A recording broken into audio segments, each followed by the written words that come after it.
Bom dia a todos. Hoje é dia 22 de dezembro de 2019. A gente está aqui com a tertúlia matinal para discutir o tema evoluciometria e memória. Eu queria agradecer a presença de vocês, o pessoal também que está nos escutando lá no online. Então, eu resolvi trazer esse assunto. Na verdade, é um assunto complexo. A gente tem dois desafios aqui, que é primeiro entender mais sobre a escala evolutiva, né? Isso que a gente está chamando de evoluciometria, e o papel da memória nesse contexto.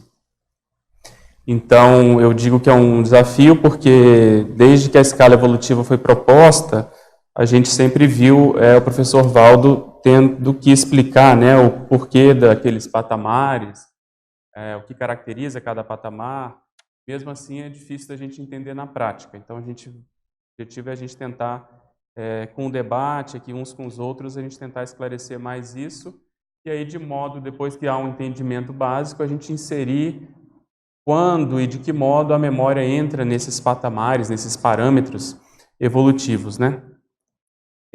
A ideia não era trazer agora esse assunto, mas eu tive algumas experiências projetivas. Eu tive 3 experiências projetivas em que esse assunto, de um modo ou outro, ele apareceu. Eu estava escrevendo sobre meu livro, né, sobre serexologia, e eu vi que isso era uma coisa que faltava abordar, então eu comecei a estudar mais esse assunto que eu já tinha interesse para inserir no livro.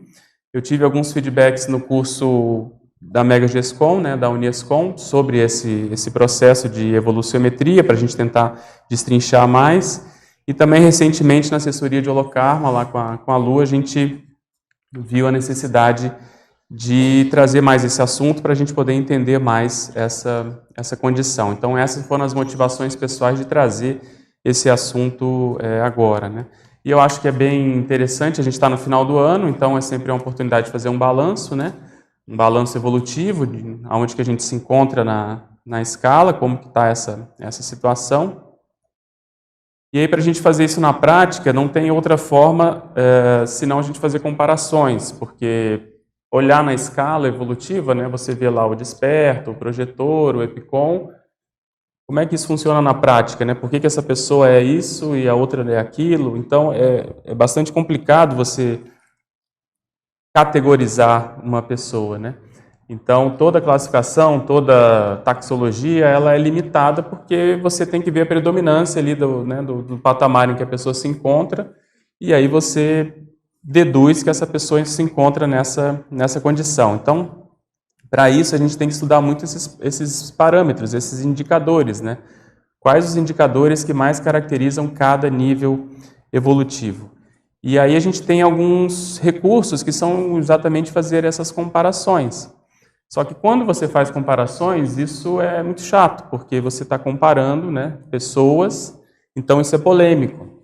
Então eu acho que para a gente adentrar esse assunto, a gente tem que superar vamos dizer assim, esse melindre, essa condição natural que existe, para poder ver principalmente o lado da admiração que nós temos por outras pessoas, nas quais, né, a gente já consegue entender que aquela pessoa está em determinado patamar evolutivo. Então, isso exige cosmoética no sentido de você tentar entender que aquela pessoa está em determinado patamar evolutivo, obviamente sem querer fazer média, sem querer puxar para cima ou para baixo, mas entender o processo evolutivo na sua essência, tendo por base a escala evolutiva. Então, para isso, a gente tem que ver quais são os trafares que mais caracterizam cada patamar.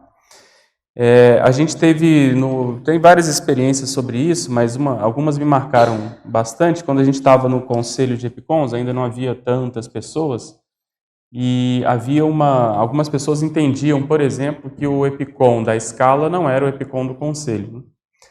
Então, eu sempre achei que isso não era bem assim, mas principalmente o EPICON defendia bastante isso, falava em curso, até que o professor Valdo, numa das reuniões que teve com a gente, ele falou que isso era porque a gente não queria assumir o fato da escala mesmo. E aí ele pediu para a gente lá no conselho colocar bem grande a escala evolutiva e pintar de amarelo o nível de EPICON. Então, isso gerou um certo frisson, porque, né, tem pessoas que se acham naquela condição, tem pessoas que se acham menor, tem pessoas que se acham a mais. Então, isso ajudou a dizer o seguinte: quando se fala em EPICOM, a gente está querendo, obviamente, falar da escala.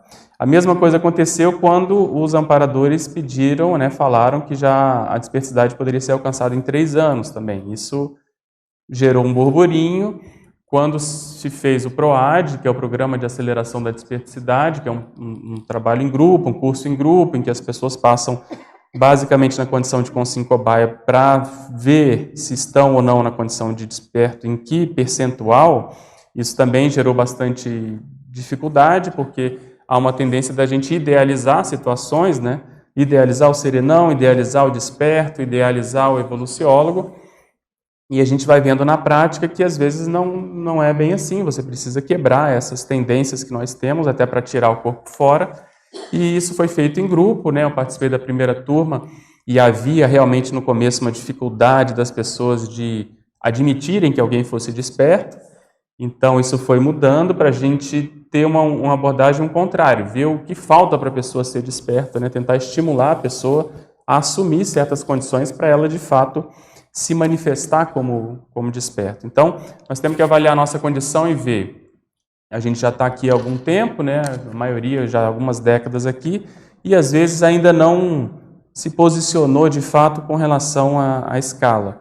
O próprio fato do tenepsista estar na escala, será que é uma coisa automática? Por exemplo, só pelo fato da pessoa fazer TENEPS, ela já tem ali os 25% do serenão, né? Como que é isso? Outro fato que aconteceu que causou furor foi o professor Valdo. Durante muito tempo ele falava que ele não era nem desperto total, né? Ele era desperto, não tinha um total, em função do trabalho que ele estava fazendo aqui, mas já nos últimos anos da vida, ele foi assumindo mais a condição de semiconsexualidade, na minha opinião, tendo muitos aspectos, né, de evoluciólogo e tal, mas no final, até no livro, no dicionário de argumentos da conscienciologia, ele colocou lá uma série, né, mais de uma centena, se não me engano, de insinuações serenológicas.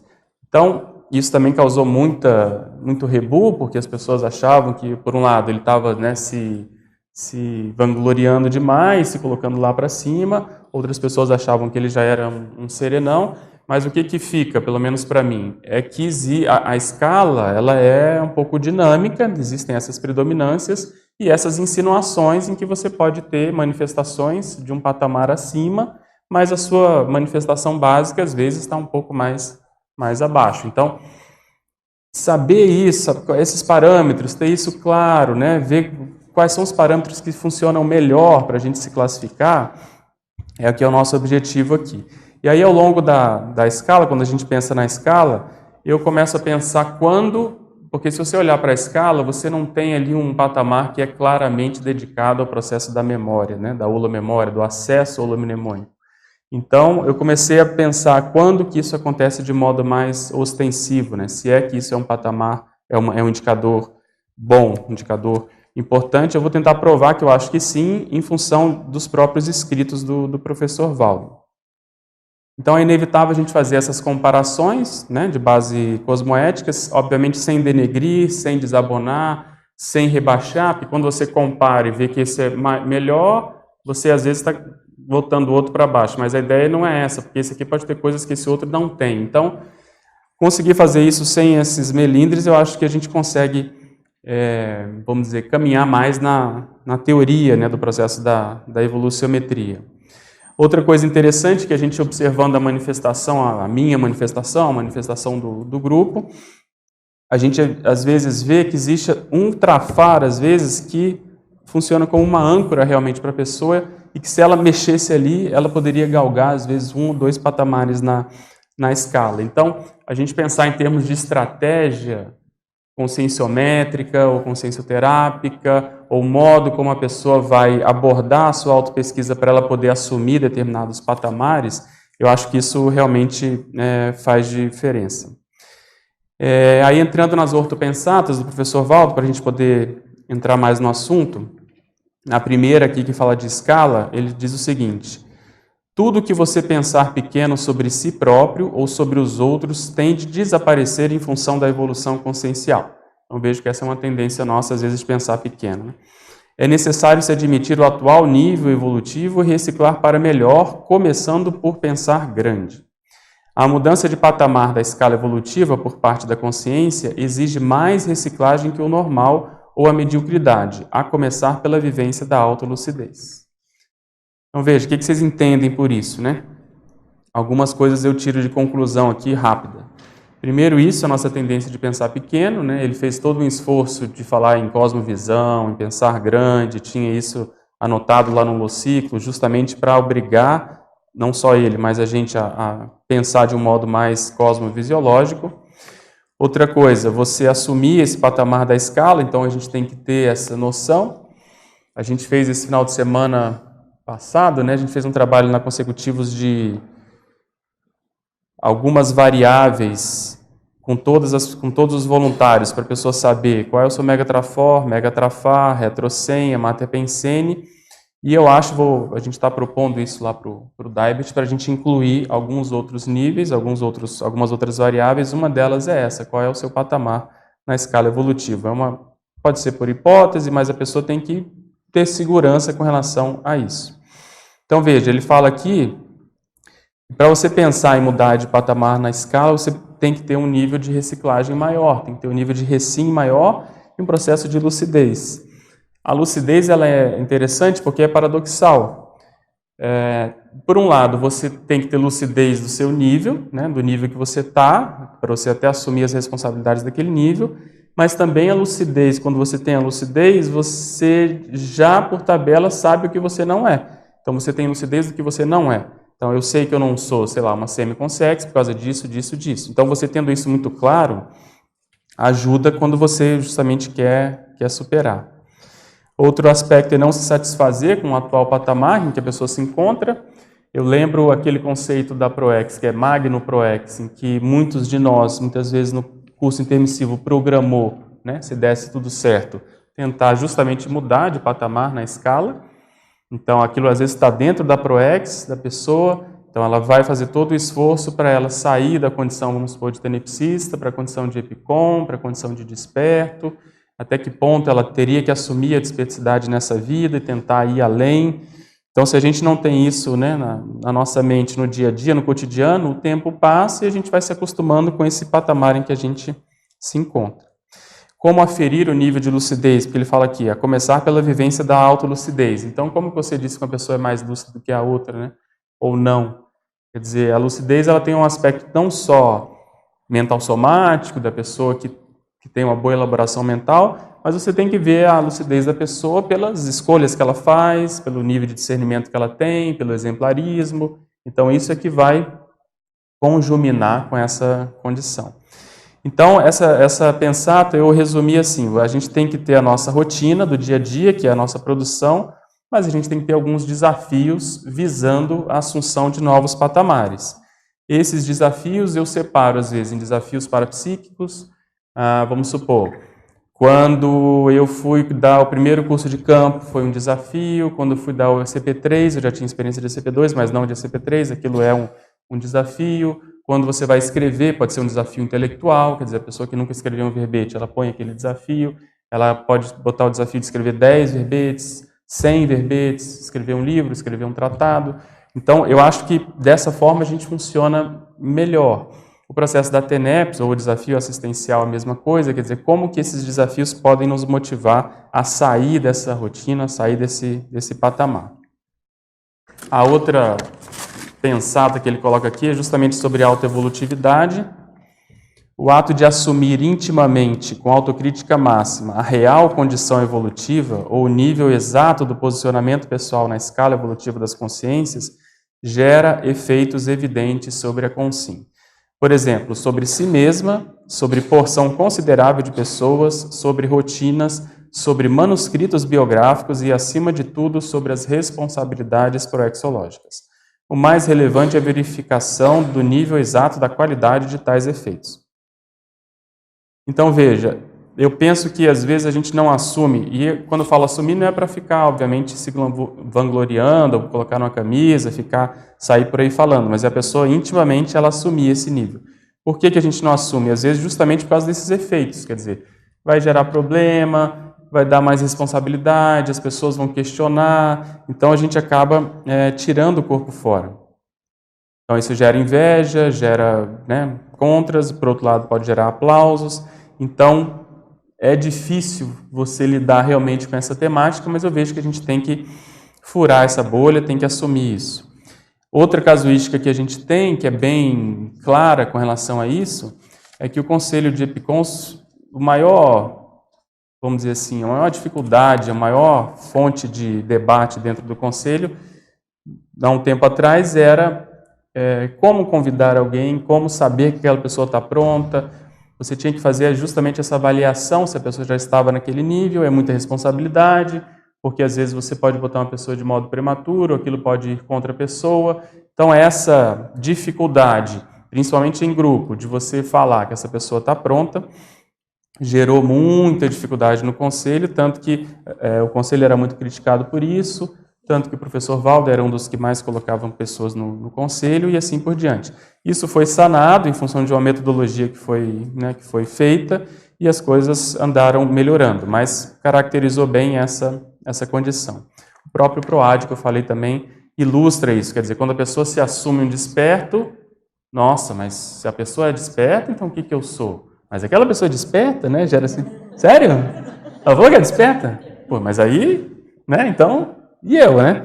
Então, e é uma condição individual, mas por outro lado, existe o processo grupal, né, porque a comunidade, de algum modo, ela tem que referendar isso, ela tem que assinar embaixo ou não, então, esse processo gera muita polêmica, realmente, que é isso que ele fala desses efeitos, né? Sobre a própria pessoa, sobre a porção considerável de pessoas, sobre as rotinas, porque se a pessoa às vezes se assume desperta, tem coisas que ela não vai mais poder fazer, que ela às vezes fazia. E o professor Moacir que fala muito, que é uma coisa que eu também assino embaixo, quer dizer, se você quer se tornar um desperto, comece a agir como tal, né? Você tem que agora começar a mudar, mesmo que seja um pouco forçado no início, para você ir mantendo esse holopensene na sua rotina. Né? E aqui agora na outra pensata, já inserindo o assunto da memória, o maior problema da CCCI é a assistencialidade. Logo, em segundo lugar, vem a manutenção da memória. Então, o que vocês entendem disso? Não sei se todo mundo sabia disso. Então, veja, porque eu vejo que tem muita conexão. O que está por trás disso, uma das coisas eu vejo é o próprio ego, quer dizer, se eu não consigo atender o outro, assistir o outro, sair de mim para assistir, ajudar, auxiliar uma pessoa, é muito em função do ego, da minha tendência, da minha comodidade, da minha condição em que eu me encontro. E por que eu não valorizo a memória? Porque, por causa do ego também. Então eu fiquei pensando em alguns casos que eu já vi comigo e com outras pessoas na CCCI. Como que a pessoa não valoriza a memória? Primeiro, a noite de gala, a gente viu como foi difícil vencer uma tendência, uma inércia das pessoas de pesquisar o passado, pesquisar a memória. Não, isso vai dar problema. Nossa, que coisa mais nada a ver e tal, baile, roupa de época e tal. Então, as pessoas têm um tabu com relação à memória, porque a memória, em geral, ela vai demonstrar os nossos erros, não é só bater palma, né? E a gente tem uma certa idealização do nosso ego. Mas coisas cotidianas também acontecem na CCCI. Às vezes você vê a pessoa que chegou recente, ela entra ou num departamento, no voluntariado, e ela acha que a história começa a partir da entrada dela. Ela não tem essa conscientização mnemônica de que aquilo, né, veio alguém que fundou a IC, que começou aquilo, que foi o trabalho. Não, ela acha que ali começou e ela quer mudar tudo, ela não tem essa noção. O inverso também é verdadeiro. Aquela pessoa que fundou a IC, passou um tempo ali, saiu, e na cabeça dela todo o universo da IC, da história, se resume ao momento em que ela estava lá. Então, ela só fala daquele momento, é só daquele início, só valoriza essa condição. Então, ela não tem essa conscientização mnemônica de que a memória continuou sendo feita, a história continuou sendo feita, apesar dela não estar lá. Então, às vezes, a gente não consegue atualizar a memória. Nossa, tem muito tempo que eu saí do instituto, né? Muitas coisas aconteceram lá. Eu não posso achar que ele é daquela forma que eu vi, que eu vivenciei. Que mais? A pessoa que não dá importância para as retrocognições, que a gente falou, a pessoa que não aceita feedbacks, Quer dizer, ela não valoriza a memória do outro, né, a experiência do outro, é um processo só de experimentação, de valorizar só as próprias vivências e assim por diante. Então, veja, se a gente não valoriza a memória enquanto comunidade, eu acho difícil a gente conseguir avançar muito na escala, porque tem um patamar, tem um momento em que a memória ela é necessária, justamente para a gente poder caminhar de modo mais rápido, né? Se você não sabe de onde veio, se você não tem uma base da história, como é que você vai caminhar para frente, né? Aí no item 4, FEP, registro extrafísico, análise intrafísica. Então, eu coloquei isso aqui para a gente lembrar que realmente é muito difícil você fazer uma análise evoluciométrica, sendo que você não tem todos os dados na sua mão. Você está aqui na dimensão intrafísica, você tem um parapsiquismo, né, que às vezes oscila, uma cosmoética também, e o processo da FEP ele é totalmente extrafísico, é uma tecnologia extrafísica, manejado, assim, ele é manipulado, ele é gerenciado pelos evoluciólogos, mas eu sempre acho que vale a pena o desafio da gente tentar ver como os evoluciólogos pensam, como que eles, né, atuam nesse sentido de, às vezes, categorizar as consciências. Pode, sim.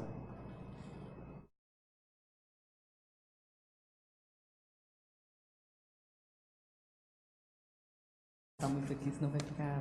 Tranquilo. Eu entendi essa questão da memória aqui, né, a importância dela.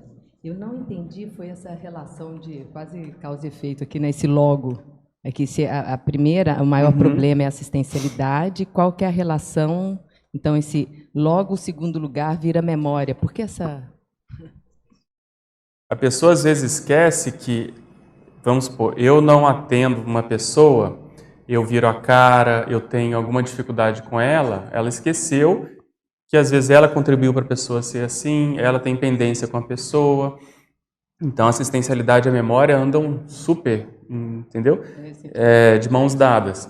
Então, assim, quanto mais memória nós temos, mais a gente tende a ser modesto, mais a gente tende a ajudar as pessoas, sem muita empáfia, sem muito processo de arrogância, em função disso. Perfeito. Entende? Então, essa é vamos dizer, a relação que eu faço.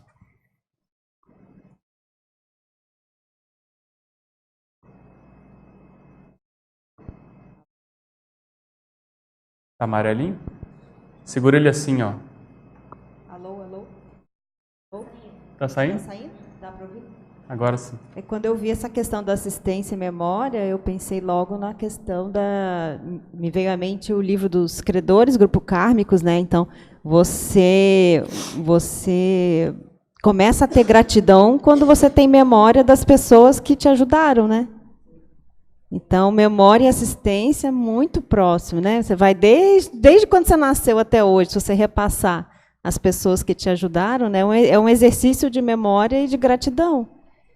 Mas as pessoas só podem ter gratidão se elas têm um senso de assistencialidade e se elas têm memória, né?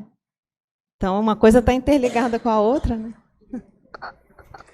E outra coisa que eu analiso também é o fato de que acho que é um trafar grupal ao baixo nível de retrocognição aqui.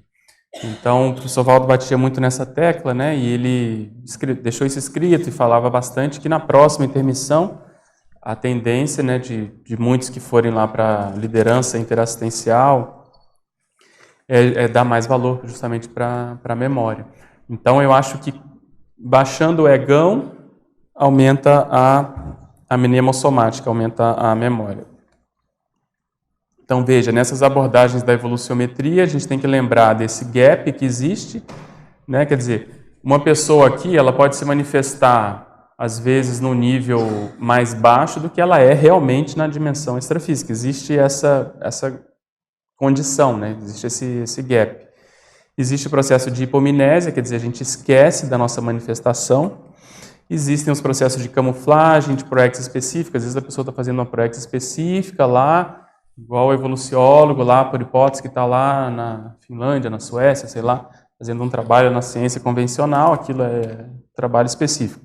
Mas no nosso caso, a gente tem que pensar exatamente nisso. Eu acho que não é para a gente entrar nesse processo de camuflagem, nem nada disso. Quer dizer, como eu me manifesto na dimensão extrafísica e como eu estou me manifestando aqui. esse gap está muito grande, esse gap não está tão grande, como que é a minha lucidez extrafísica, a minha lucidez intrafísica. Outra coisa que a gente tem sempre que ter em mente, quer dizer, a gente faz um trabalho de autoconscienciometria, quer dizer, qual é o meu nível, a minha evoluciometria, eu individualmente, com os meus botões, com a minha condição, mas isso tem que ser levado para o grupo. Quer dizer, vocês acham que eu sou assim mesmo ou não? Então, por isso que a Conscius tem com 5 cobaia, por isso que todos vocês, né, eu acho, trabalham com um processo de cobaia, para ajudar nessa parametrização, né, quer dizer, esse gap também é muito grande. Então, lá na Conscius, quando eu fiz, eu lembro que tinha gente que depois do conscienciograma estava no nível já de evoluciólogo ali. Aí fala, vamos, talvez erro de abordagem e tal. E, por outro lado, também tem pessoas que se colocam lá na condição quase de consréu também. Também não é assim, vamos para cá. Então, o grupo, o outro, né, a alteridade, ela ajuda você a se regular, porque é na manifestação que a gente vê a condição da evolução, né? Isso que eu coloquei aqui. Quer dizer, uma abordagem dinâmica e uma abordagem estática. Então, se a gente não conhece muito a pessoa no dia a dia, na convivência, na hora que o calo aperta, que pisam no pé da pessoa, a gente tem mais dificuldade de fazer essa análise. Então, a gente tem que sempre levar isso em consideração. E outro aspecto que eu queria abordar também é você fazer uma análise global ou pontual. Quer dizer, você pode fazer uma abordagem específica, então vamos ver quem aqui tem um parapsiquismo mais avançado, a cosmoética mais avançado, entende? A maturidade mais avançada é aquele ponto. Mas, obviamente, que a FEP trabalha com um saldo geral. Então, vamos ver a manifestação total da pessoa. Então, junta tudo que ela tem de bom e de ruim, vamos ver qual é a nota que ela consegue. Então, tudo isso, dentro da evoluciometria, a gente pode fazer essas avaliações. Para fazer essas avaliações, a gente tem que ter indicador, tá certo? Como eu falei, o parapsiquismo é a cosmoética, a maturidade. Eu queria que vocês pensassem em alguns números. Eu fiz uma listagem de 100 indicadores que a gente poder trabalhar aqui, para a gente poder discutir alguns e vocês verem que existem vários indicadores que podem ser utilizados como um processo evolutivo. E como a natureza humana não falha, muitas vezes a gente se apega a um indicador que a gente tem muito bom e às vezes esquece outro que a gente não quer trabalhar porque a gente não tem facilidade. Então, Cristiane, fala um número aí para mim, de 1 a 100. 17, vamos ver qual é o indicador que tem aqui. Centrais. O acesso consciente às centrais extrafísicas de energia, fraternidade da verdade. Então, veja, qual que é a ideia? Se você tem uma pessoa que acessa conscientemente as centrais, isso é um indicador de evolução. Qual o nível? Quer dizer, ela tem um parapsiquismo bom, dependendo da central, ela tem uma linha de abertura maior naquela área específica, ela tem uma lucidez parapsíquica acima da média. Então, é um ponto em que a gente está destrinchando esse processo da evoluciometria para a pessoa ver. Por outro lado, a maioria não acessa as centrais de modo lúcido. Então, dentro dos desafios parapsíquicos, a pessoa tem que pensar, será que eu já não acessei uma central nem tchum? Ou o que precisa para eu poder acessar uma central? Mel, fala um número aí de 1 a 100. 39? 39, exemplarismo. O quanto funciona na condição de exemplo positivo ou espelho cosmoético para as demais consciências. Então, veja, quando nós formos avaliar uma pessoa na escala, você tem que ver o nível de exemplarismo que ela tem. Quer dizer, se você tem uma pessoa que se diz evolucióloga, que ela não tem cosmoética, que ela, de algum modo, está passando a perna nos outros, que ela manipula o parapsiquismo dela, esse exemplarismo não condiz com essa condição de evolucióloga, né, ou de desperto, ou seja lá o nível que for. Então, o exemplarismo é um ponto chave, porque é igual aquele provérbio, né? A esposa de César não basta ser honesta, tem que parecer honesta. Quer dizer, ela tem que andar na linha, ela tem que dar o exemplo como um todo, não só naquele momento em que se exige que ela seja assim ou assado. Entende? Então, o exemplarismo é outro nível. João, fala outro aí. 80, passou aqui, presença. A intensidade e vitalidade da força presencial acolhedora, assistencial e marcante. Então, o processo da aura, da psicosfera, da vitalidade, é um indicador porque ali está reunido tudo que a pessoa é. Ela é daquela forma, ela não consegue camuflar. Não é igual a vida humana, em que tem caras e bocas e ela consegue passar a perna. Então, as energias elas já mostram o cartão de visitas da personalidade. Então, veja, tem muitos indicadores que a gente pode utilizar para fazer essa categorização. Esses indicadores, você trouxe um verbete? Onde que a gente... Eu vou publicar ainda, está em análise. Eu fiz uma proposta de um curso, a gente ia fazer nesse ano que vem, mas em função de agenda não deu, mas eu vou publicar num verbete. Está no livro, mas eu vou publicar num verbete. É que esse tudo é muito novo ainda, está tudo em construção. Quem mais quer falar um número aí para a gente ir? 99? Penúltimo? Vocabulário. A amplitude do domínio da linguagem, sendo capaz de estabelecer diálogos com diferentes públicos, leigos, eruditos, especializados em diferentes idiomas. Quer dizer, o neuroléxico, e aí já entra um pouco até na área da memória, ele é um ponto, uma variável, um indicador, que sem ele, o nosso parapsiquismo ele fica limitado, quer dizer, tem um teto. Porque como é que você vai acessar uma consciência mais evoluída, uma consciência às vezes específica de um determinado setor, se o nosso vocabulário ele é limitado? Então, a nossa linguagem ela é a extensão do nosso universalismo, do nosso universo. Quer dizer, se a gente não consegue nem entender algo, aquilo para a gente não existe. Então, quanto mais a gente investir nesse processo mental somático, mais o parapsiquismo vai ser recompensado. Então, aí nós temos que pegar isso e colocar lá na escala. Aonde na escala que isso começa a ser mais exigido, entende? Então você vê, se a gente fosse pensar no nível do EPICOM, isso já é uma exigência. Para você poder perceber a consciência que está se manifestando, o nível de mental soma dela, a base idiomática, a mata pensene que ela tem, isso tudo vem por um filtro, o paracérebro, passa no paracérebro do EPICOM, né, do parapsíquico, e aí ele vai para o nível consciente de traduzir isso para ele entender o que é. Então, esse filtro do paracérebro, a base é essa matriz paracerebral, cognitiva, paracognitiva, que se a gente não tem uma elasticidade mental, a gente tende a não perceber. A gente já não percebe porque tem um filtro natural, mas quanto mais estreito for esse filtro, mais a gente vai deixar de perceber. E aí a gente começa a diferenciar um pouco as consciências. Eu lembro que num ECP2, a Hermânia não está aí, né? A Hermânia sempre lembra disso. No ECP2 de Salvador, uma das consciências que se manifestou lá, eu percebi justamente isso. O nível de mental soma que ela tem, de erudição, de parapolimatia, é muito acima da média que eu já tinha percebido em outras consciências. Então eu vejo que isso tem muito do processo de neuroléxico.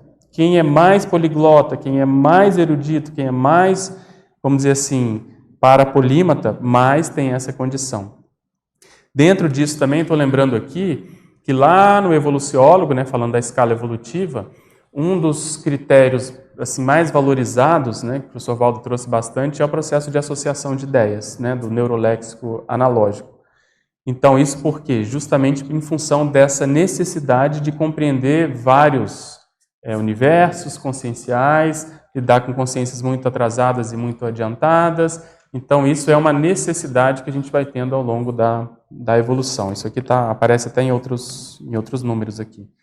Mais alguém quer falar um número para a gente? 10? 10 e qual que você falou aí? 11? 10 e 11? 10 é justamente a autocognição. O cabedal pessoal de conhecimentos evolutivamente prioritários.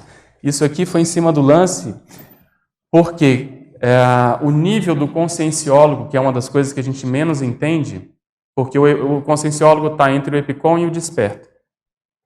Então o EPICOM às vezes é mais fácil a gente entender, o desperto é mais fácil de entender. O conscienciólogo, uma das definições que eu vi o professor Val, tem 3 coisas que caracterizam mais o conscienciólogo, mas a principal é justamente isso. O nível de cognição que ele já tem do processo evolutivo e o quanto que ele aplica na prática. Então é bem o nosso métier aqui, quer dizer, qual o nível do nosso gap teático. Eu entendo bem as ideias da conscienciologia e se eu já consigo colocar isso em prática, né, se eu já tenho ali as bases do epicentrismo, se eu já domino bem o processo de liderança parapsíquica, a condição do desassédio, eu já posso pensar em adentrar essa condição do conscienciólogo. Outro fator, até o Hernandes estava comentando isso lá no fórum da TENEPS, caracteriza bem isso, é a recim. Quer dizer, o quanto que a pessoa já está habituada a mudar. Não é aquela pessoa, por exemplo, que já recebeu 1000 feedbacks e ela continua com aquele trafar ali, um trafar às vezes teoricamente básico, da impontualidade, ou da agressividade, ou sei lá o quê. Ela já entendeu aquilo, já viu que aquilo não está agradando e ela rapidamente consegue modificar. E, por fim, o processo da cosmoética começa a ficar um pouco mais gritante nesse nível. Não entendimento teórico, mas a aplicação na prática da cosmoética. Por que eu falo isso, já adiantando? Lá, vocês têm aí, lá nos anexos, lá atrás, a escala de consciência contínua. A escala de consciência contínua, no nível 4, que é justamente da cosmoeticologia, a consim já é um desperto. Ali, ela já é desperta. Então, para ela assumir a desperticidade de fato, ela tem que ter resolvido esse processo da autoincorruptibilidade, da ortopensenidade mais assim mantida antes. Então eu jogo isso para o conscienciólogo, quer dizer, eu tenho que entender essas ideias, eu tenho que colocá-las em prática e aí dentro a cosmoética fica mais gritante.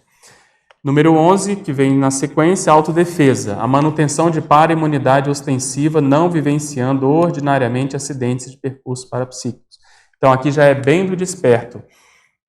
No epicentrismo, ela começa a fazer desassédio mais assim, outdoor, fora da porta, né? Ela leva a TENEPS dela para a rua. Então, monta campo, aprende a instalar campo, é uma liderança, está fazendo desassédio, e esse nível de autodefesa começa a ficar mais assim, requisitado.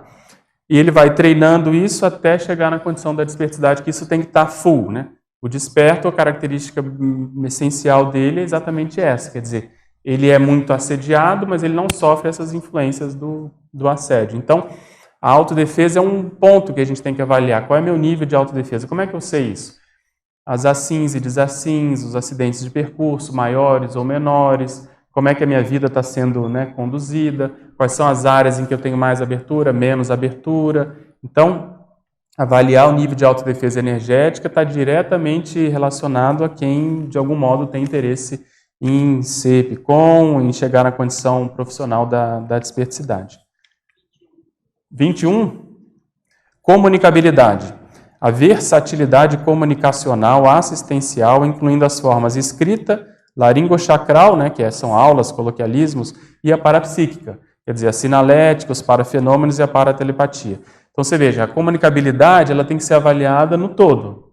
Então, eu sou bom de oratória, eu sou bom de aula, posso ser, mas será que eu sou tão bom na escrita? Como é que funciona meu processo parapsíquico? E você vê que no conscienciograma, nessa sessão, é muito valorizado o processo parapsíquico dentro da comunicabilidade. Então, quando a gente vai avaliar, o tenepsista, o que é assim, a essência do processo dele? Ele começa a ter ele é obrigado a ser disciplinado, ele é obrigado a aprender a formar campo de assistência e ele é, entre aspas, obrigado a doar, a ser doador, né?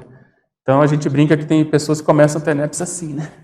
Porque é tão miserê de energia que ela começa assim, aí ela tem que abrir a mão, ela vai formando um campo, ela vai se ambientando. Então, ó, a TENEPS ela é diária e ela é para o resto da vida para a gente aprender a doar. Só que aí entra a assistencialidade junto com o parapsiquismo e a organização, e a condição da disciplina. Então isso vai evoluindo. Por que eu falei da TENEPS? Porque é ali que a sinalética começa a aparecer. É um treino diário de sinalética. Então a pessoa tem que, em algum momento, reconhecer o amparador da TENEPS dela, não só ali na sessão, mas fora da sessão, quando ele se apresenta. Então isso é um alfabeto que a gente vai aprendendo, né, dentro da comunicação parapsíquica. Ela vai extrapolando a TENEPS para o dia a dia, aí já na condição de EPICOM, né, pensando na desperticidade. Essa comunicação parapsíquica ela tem que estar pelo menos disponível. Às vezes não é ainda semiconsciente que aquilo já defasou, mas a pessoa, quando ela é necessitada, solicitada pelos amparadores, aquilo aparece. Então, se eles quiserem se manifestar, a pessoa está pelo menos predisposta a isso. Então, a comunicação, a gente tem que avaliar pelo menos nesses 4 níveis, quer dizer, a falada, a escrita, a parapsíquica e a gestual, né? O próprio histrionismo, a forma de comunicação mais didática. Beleza? Vou caminhar aqui mais um pouquinho, e aí a gente chega exatamente na memória, quer dizer, de que modo a memória pode ser considerada um indicador evolutivo. Então, qual é a base disso, né? Se a gente pensar que o evoluciólogo é considerado o maior holobiógrafo, né, que existe, quer dizer, ele tem um acesso holomnemônico daquela consciência que está na frente dele, ele vai lembrando daquelas vidas, das necessidades, vai sabendo quem é aquela consciência. Então você vê que em algum momento da escala a memória começou a ser mais requisitada, esse acesso holomnemônico começou a ser mais requisitado. Outro fator, né, outro argumento para isso, é que o serenão lá na frente ele vivencia o quê? O estado de consciência contínua, né? Ele não perde a memória. Então, por hipótese, ele ressoma e no período fetal ele ainda lembra quem ele é, ele não perde isso, ele tem retrocognições muito cedo. Então, eu pergunto para vocês, aonde que na escala evolutiva a memória começa a ficar mais crítica, né? Aonde que a gente tem que começar a dar mais valor para a memória? Tem um ponto na escala que é nítido, assim. Então, veja, quando a gente pensa na desperticidade, a desperticidade ela começa a lidar com o nível de assédio e desassédio mais ostensivo. Então, isso pode ser de uma forma mais assim bruta, de uma forma mais arranca-toco, e vai evoluindo para uma condição da OFIEX. Então, a OFIEX pode vir antes ou depois da desperticidade, mas em geral, né, a tendência hoje que eu percebo é estar mais próxima da semiconsexualidade, que é depois da desperticidade. Então, é nesse ponto que a memória começa a ser aberta. É nesse ponto entre o desperto e a semiconsciex, e aí se quiser ser mais específico na OFIEX, é que a memória vem. Por quê? Porque aí uma coisa é a gente atender a outra consciência com as informações que a gente tem dessa vida. Outra coisa é você saber, né, fatos pretéritos que geraram aquela patologia, aquela condição, você atende muito mais. E na oficina extrafísica, né, vamos dizer assim, nesse hospital extrafísico que a pessoa tem ali vinculado a ela, ao paracérebro dela, quando ela sai do corpo, ela está naquele ambiente, ela tem condições de ir atendendo essas personalidades e já vendo qual a relação que ela tem com ela do passado, quais são os problemas, qual é o grupo, quais são os consciências que estão, às vezes, procurando essa outra que está internada na OFIEX. Então, veja, o evoluciólogo é o maior holobiógrafo porque antes ele foi semiconsciex, antes ele foi desperto, ele teve a OFIEX que permitiu essa condição. Então, agora, nós que ainda não estamos nessa condição, o que a gente tem? A gente tem extrapolacionismos. Então, você vai, às vezes, atender uma pessoa e você vê o passado, você sai do corpo e tem acesso a essa condição, você está na TENEPS e tem um processo que se insinuou ali. Mas se a gente já tiver lucidez disso agora, a gente pode dar mais valor para esse acesso holomnemônico desde agora para ir se preparando para essa condição. Pode falar. Esse está amarelinho aí. É porque na hora que você fez essa pergunta, para mim, a resposta seria do projetor consciente. O projetor está engatinhando ainda nisso. Eu estou falando um acesso de macho, né? Um acesso assim, profissional. Eu fiz uma correlação direta com essa pensada que você trouxe anteriormente, com relação ao problema da assistencialidade. Uhum. Porque quando, eu imagino, né, que é um divisor de águas essa questão de você ter projeção lúcida. Inclusive, assim, vou trazer meu momento agora, né? Eu estou vendo que o que está pegando é a memória. Porque quando eu estou projetada, as poucas vezes que eu tenho lucidez, eu tenho muita lucidez. Eu estou lembrando lá de tudo que eu tenho que lembrar quando eu voltar. Inclusive, eu tenho até uma técnica que parece que está surgindo aí, de marcar alguns pontos. 3 pontos chaves para poder lembrar. Mas quando eu volto, eu não me lembro. Então, eu estou vendo que está pegando na memória. Né? Então, mas isso é bem vamos dizer, o embrião ainda da condição. O que o projetor caracteriza bem, né? Que as pessoas falam, puxa, mas eu às vezes não tenho tanta projeção.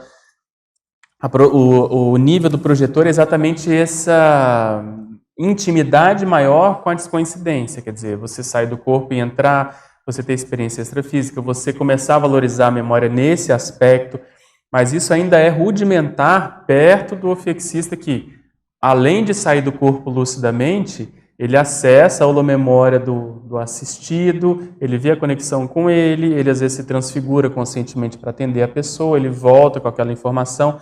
Então, aquela parapsicolepsia que fala, que é o blackout mnemônico, não acontece mais.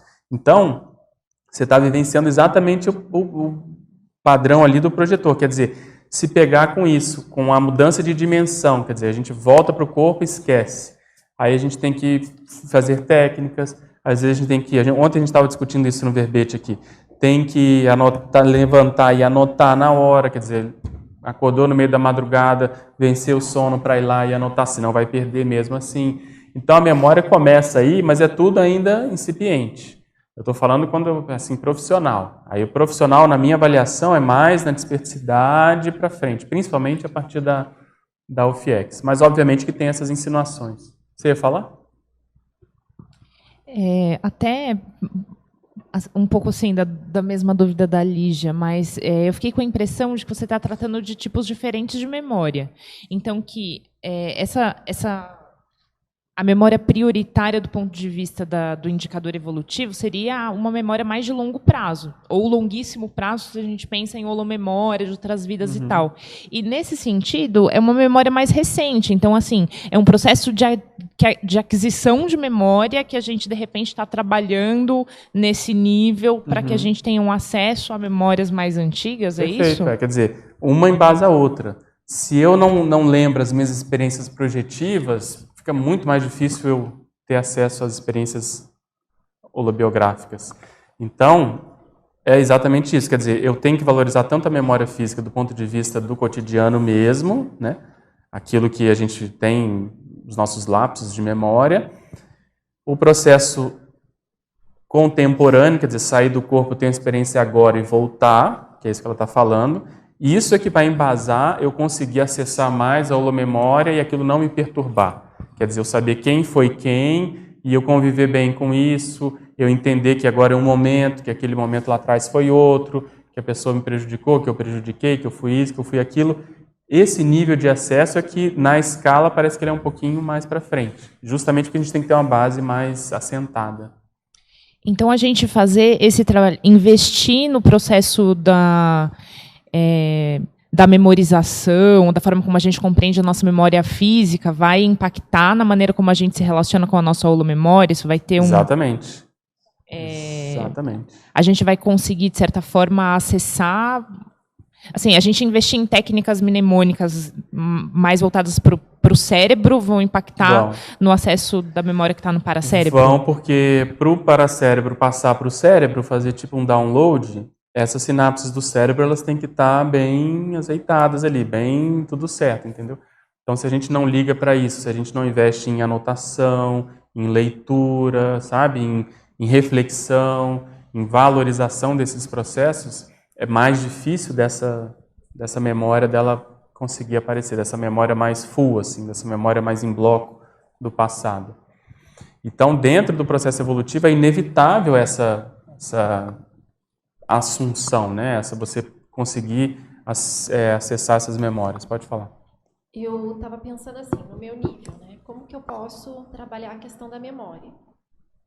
E uma reflexão que eu faço é em relação do exercício de ampliar a cosmovisão. Eu penso que se a gente começar a fazer esse é um raciocínio de memória, né? Quer dizer, como que eu interpreto um determinado fato, como que eu interpreto um determinado fenômeno, de colocar variáveis para eu pensar de uma maneira cosmovisiológica aquele acontecimento, ou aquele objeto de pesquisa, enfim. Então, por que o evoluciólogo ele chega nessa condição? Porque ele está num nível cosmovisiológico muito acima da média, né, que a gente comumente raciocina. Então, enfim, eu acho que é uma sugestão para a gente pensar, porque a memória, a gente tem a tendência de pensar que é algo que vem em bloco, né? E que ela já vem pronta. E eu penso que não é assim, eu acho que é algo construído. Mesmo algo que eu tenha vivenciado, uma situação, aquela situação ela pode ser interpretada de uma maneira muito tacanha, muito pequena. E quando eu coloco variáveis, aquilo me ajuda a atuar de uma maneira de profilaxia, né? Aos apriorismos, aos rechaços, aos preconceitos, e eu vou colocando variáveis para entender, que é aquilo que você estava falando, por exemplo, da pessoa que tem antipatia né, com uma outra pessoa, que às vezes é uma ausência de memória. Mas, se colocar essas variáveis, a tendência é que amplie a nossa memória e a compreensão eu vejo que... Desculpa, terminou? Que a cosmovisão, ela ajuda na interpretação, né, de você fazer essa abordagem.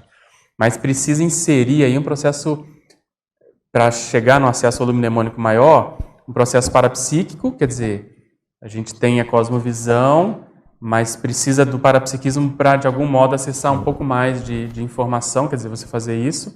E, realmente, na interpretação, a cosmovisão vai ser fundamental. Então, tem que unir essas duas condições. Porque quando você falou do nível evolutivo, eu fiquei pensando na condição do tenepsista, né? A gente, enquanto... praticando a TENEPS, que você tem acesso aos assistidos, e quando você acessa aquele assistido que normalmente, vamos supor que você tem mais dificuldade em tratar aquele assunto, né, e aquela pessoa chega para você assistir, aquilo ali te exige tentar ampliar a tua cosmovisão para não ficar só no fato da demanda assistencial, mas tentar ampliar o leque e qual a tua responsabilidade de atrair aquele assistido. Isso. Então, quando você fala isso, aí já começa a entrar... É nesse sentido que eu fiquei pensando assim, não, tem a cosmovisão, esse exercício cosmovisiológico, que eu acho que a gente pode começar a pensar, para ir ampliando essa assistência, ampliando a memória e... Isso, mas veja que na cosmovisão precisa ter essa variável, o que eu tenho a ver com isso? Quer dizer, a variável serexológica. Para chegar lá na OFIEX, não é só assistência pela assistência no sentido de que atendeu ali e deu. Tem um nível mais profundo de ver essa ligação de fato, né? Não só por hipótese, mas de fato. Então, quando você fala cosmovisão nesse aspecto, realmente, quer dizer, ampliar a cabeça da pessoa junto, ajudar a pensar, e aí começar a pensar com um olhar serexológico, né? Por que isso apareceu para mim? Você cria condições sinápticas para, se for uma coisa realmente mais ali aguda, mas que tem algum interesse, você lembrar aquela condição. Então eu vejo que até chegar lá, o tenepsista, né, todos os níveis anteriores, EPICOM, etc., são exercícios para poder estar preparado para ver aquilo, né? Porque às vezes nós, na condição ainda de tenepsistas, a gente está fazendo o que a gente pode ali, mas às vezes a gente não consegue ir além por uma deficiência nossa, realmente, uma deficiência de assistente, né? Quer dizer, a gente ainda não tem maturidade para poder olhar a coisa como de fato para poder saber lidar com isso. Um outro fato que corrobora essa condição, né, que pelo menos eu estou querendo mais ou menos fixar esse acesso ao volume mnemônico maior a partir da OFIEX, é o fato de que na OFIEX o professor Valdo comentava do meia máxima culpa, né, serexológica, quer dizer, é o ofiexista que tem condição de acessar o próprio passado e ver aonde foi o maior erro que ele cometeu e ele assumiu esse erro sem ele se perturbar com relação a isso. Quer dizer, então você conseguir acessar ali aquela pessoa. Você sabe, às vezes, na teoria, que você tem a ver com aquela consciência. Mas você está tranquilo com você para ver os motivos que fizeram aquela pessoa ser assim, por que você está tendo que ser a pessoa que está atendendo ela, e você acessa isso de fato, aquele considerado maior erro da consciência, né, a condição mais crítica, é justamente no ofiexista, porque aí ele já tem toda a base do desperta, a base do EPICOM, a base do tenepsista, ele já sabe fazer eles assim, ele já não se perturba com aquilo, ele já tem um nível de egocídio positivo, bom, que aquilo não vai, né, de algum modo, ele não vai se vitimizar com isso. Então, é justamente nesse nível que a gente tem que chegar. Só que eu concordo, antes são esses treinamentos, são essas tentativas. Quanto mais a gente valorizar a experiência da TENEPS nesse aspecto, mais a gente vai estar se preparando para isso. Pode falar. o verbete, eles são indicadores intraconscienciais ou geral? Tem 10 tipos, você está aqui já no final. Ó. Eu dividi esses 100 em 10, vou te falar. Um deles é intraconsciencial, por isso que eu estou lembrando aqui. Então, são atributos, recins, e o nível de egocídio, por exemplo, estaria nesse nível de critérios intraconscienciais. Mas existem critérios assistenciais, quer dizer, a autodoação, o autossacrifício cosmoético, quer dizer, você, na escala, a assistencialidade, ela vai permeando todo o processo. Mas ela é um critério isolado e genérico, porque você tem assistencialidade de TACOM, de TARES, né, de, enfim, impacto-terapia, etc. Outro critério é a cosmoética, quer dizer, critérios cosmoéticos, o nível de exemplarismo, de ortopensenidade, de compreensão teática do fluxo do cosmos, quer dizer, a cosmoética ela é um ótimo balizador, mas ela em si, a pessoa pode ter um nível de cosmoética lá em cima, mas não necessariamente ela tem um parapsiquismo bom, não necessariamente ela tem outros critérios, ela é vamos dizer, uma gama de critérios. Outros são critérios holossomáticos, como a gente estava falando do projetor, quer dizer, você domina a descoincidência total, a descoincidência vígil ou não. Você já teve a experiência de sair do corpo lucidamente, com a decolagem lúcida, que é difícil por causa da respiração, ou não, entende? Você domina esse processo de deixar alguém tomar conta do seu corpo e aquilo não te perturba. Aí a gente brinca do gênero, né? O homem, principalmente, tem dificuldade com isso. Quer dizer, o quanto que a consciência já realmente domina o holossoma. Então, isso é um critério fundamental. Outra coisa, critérios holocármicos. A posição no curso grupocármico. Então, a gente tem que pegar isso, eu coloquei aí, e jogar lá na escala. Então, a recomposição. Quando que a pessoa já está na recomposição para a libertação? Então, ali, o desperto, ele já está nesse ponto da libertação, ele já está, sabe, dentro dessa condição. Para trás, que é mais ou menos o nosso nível, pelo menos na maioria que eu vejo, na predominância, está na recomposição propriamente dita. Vitimização, recomposição, conforme o contexto, mas em termos de predominância na recomposição. Para se chegar, acho que na OFIEX, propriamente dita, na semiconsexualidade, é que aí a policarmalidade acho que já está mais começando a querer predominar de fato. Então aí tem os critérios intraconscienciais que você falou, critérios mnemossomáticos, que é esse das retrocognições, da pangrafia grupocármica e da memória contínua. Por que isso? Eu vou abrir um parênteses aqui. Eu peguei isso porque lá vocês têm aí a escala de consciência contínua. No nível da filiação, que vem depois da cosmoética, o professor Valdo coloca o seguinte: o estágio da produção das projeções conscienciais assistenciais e consecutivas através do mental soma, eventualmente de uma noite inteira. Ele fala mais das projeções e fala: as auto-retrocognições predispõem à instalação da memória contínua e dos primeiros passos para o serenismo teático. Então veja, não tem como a gente virar serenão sem acessar a nossa holomemória. Justamente por isso, porque eu não posso me perturbar com o meu passado com relação àquela pessoa e vice-versa. Então, a autotransafetividade, ela surge na minha avaliação quando eu já consigo acessar esse passado e entender quem é quem, entender que as coisas mudaram, entender que essa pessoa está bem encaminhada nessa vida, entende que eu não tenho mais aquela sensação de posse, que a minha família, a minha mulher, o meu filho, o meu isso, o meu aquilo. Quer dizer, essa sensação de bicho, essa instintividade, ela vai acabando para o serenismo ir aparecendo. Então isso, vamos dizer assim, o teste do ácido, o ácido teste é a condição da holomemória. Quando você vê aquilo, que aquilo aconteceu, que quem é quem, e aquilo não te perturba mais, isso está acontecendo. Então veja, aqui a consciência se matricula ou se filia com plena consciência autocrítica às diretrizes do orientador evolutivo. Então, veja, aqui ela já é desperta, já é semiconsciente, aqui ela já está mais na condição de teleguiado. Então, nessa transição aí, ó, do desperto até o teleguiado, a holomemória é o que vai, eu acho, mais aparecer, mais ser um desafio para a gente poder dominar. E só para acabar, a gente falou então dos critérios mnemossomáticos, critérios parapsíquicos, propriamente dito, quer dizer, o quanto que você domina o parapsiquismo no dia a dia, mas que de modo isolado também tem um lado bom, tem um lado ruim. critérios produmétricos, que assim, da produção, tá? A qualidade, a quantidade da qualidade tarística.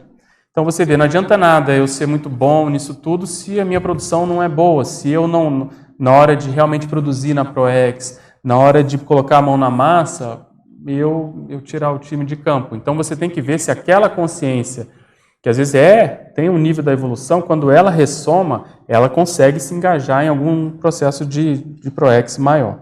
E aí vem os critérios proexológicos, propriamente dito, né, que é essa concretização dos ideais intermissivos e o nível de completismo. E os critérios, eu inseri também os critérios verponológicos, quer dizer, o acúmulo e produção de cognições prioritárias de ponta, quer dizer, o quanto que a pessoa ajuda o conhecimento como um todo a crescer.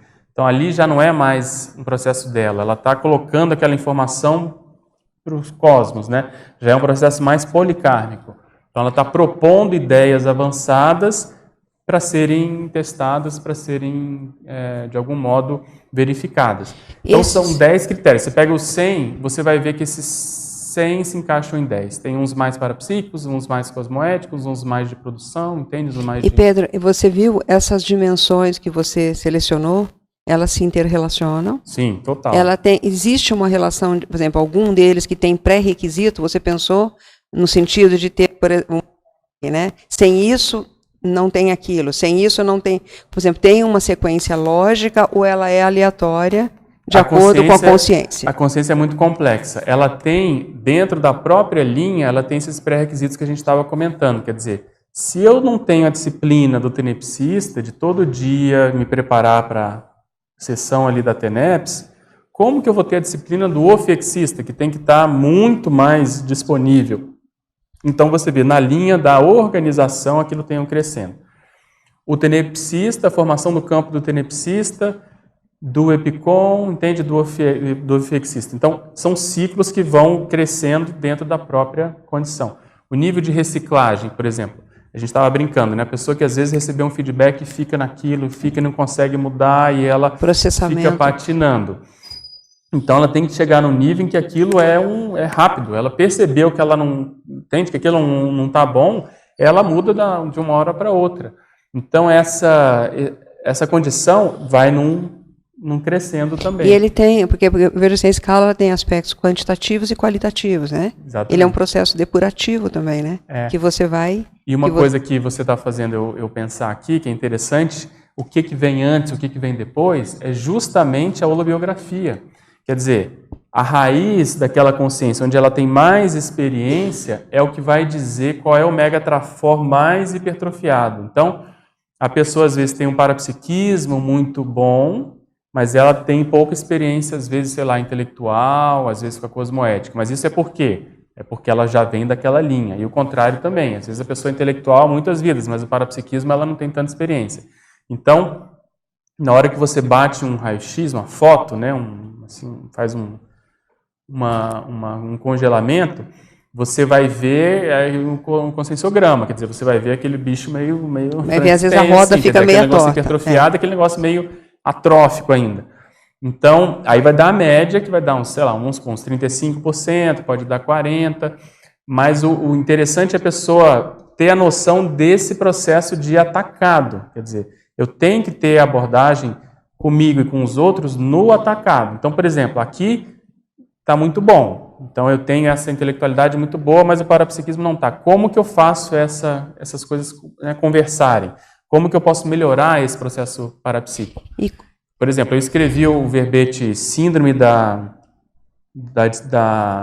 para-erudição desperdiçada, porque eu vejo isso. Quer dizer, muitos de nós temos muita experiência numa área e às vezes não vai além, não coloca no papel, não compartilha, ou a pessoa não pega essa experiência e ajuda uma outra área que ela não tem tanta experiência. Quer dizer, pessoa muito boa no parapsiquismo, mas não quer escrever porque acha que não é daquela área. Então, não.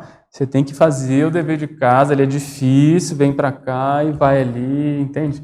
A organização, a mesma coisa. A pessoa tem um trafar da desorganização. Tem que encarar aquilo para poder chegar lá no ofexista, entende? E como que a gente avalia, Pedro? Porque você estava falando aqui, eu comecei a lembrar que antes de chegar na conscienciologia, eu tive algumas experiências de memória Por exemplo, eu me lembro de um amparador me mostrando um álbum de fotografia, mostrando vidas que eu tinha tido. Eu lembro, ele passava, virava a folha do álbum, e eu ia olhando as imagens que tinha ali. Acesso a outras informações. Mas aí, à medida que eu fui chegar aqui na consciência, isso não, vamos dizer assim, eu tive muito mais vivência anterior dessa. Mas isso tem uma finalidade? O que é? Porque isso não era patrocinado? Não, saber que isso existe, que você tem aquela condição, que você já reconhece, admite isso. Agora tem outras prioridades, às vezes. Entende? Agora, quando precisar, aquilo vai ser acionado, você já tem a sinapse para aquilo. Eles já sabem que você lembra daquilo, que você sabe essa condição. Entende? É igual eu tinha experiência projetiva toda hora, o tempo todo, de diversos tipos. Hoje é muito menor e mais qualificado. Tá. Mas quando precisa, eu me saio bem nisso. Então, as prioridades elas vão modificando. Até porque a nossa tendência, às vezes, é se apegar muito a alguma coisa que a gente considere boa. E, às vezes, a gente não encarar a dificuldade da vida, a coisa que precisa, a ProEx, sabe? Ter que se relacionar com certas pessoas aqui, enfim, tem outras prioridades na ProEx que a gente precisa dar conta. E a minha última pergunta, e em relação a esse processo emocional, como é colocado, que é um dos travões, por exemplo, de redutor do discernimento, ele entra nesse bloco da holossomaticidade ou ele assume alguma... Ele entra e eu vejo que, se a gente fosse pegar, que é um dos gargalos maiores que a gente tem, justamente para poder lidar com memória, lidar com parapsiquismo, lidar com a própria projetabilidade, quer dizer, quando você vai sair do corpo, a emoção pega, né, a questão do medo. Então, ele é fundamental.